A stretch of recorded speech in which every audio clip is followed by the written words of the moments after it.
যারা চাঁদাবাজি করো, মস্তানি করো, আমি বুঝি না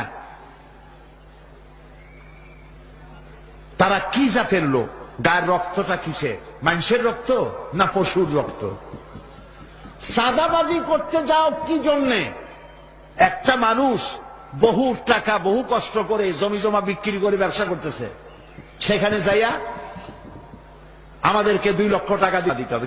চাঁদাবাজ এবং মাস্তান যারা চাঁদাবাজি করতে যাও, মানুষের কাছে খয়রাত চাও, ওই ভিক্ষা করে খাওয়া অনেক ভালো। মসজিদের সামনে একখান থাল নিয়ে বসে থাকো, যা আল্লাহর রাস্তায় খয়রাত দাও।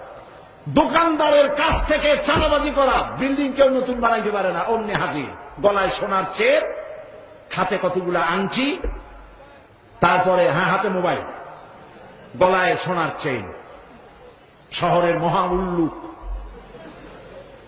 জানোয়ার বলতেছে এখানে ইট ফেলাইতে পারবে না, রড দিতে পারবে না আমাদেরকে সান্দানা দিয়া। এটা কি মানুষ? বলেন মানুষ? এরা মানুষের সন্তান? এরা জানোয়ার, পশু।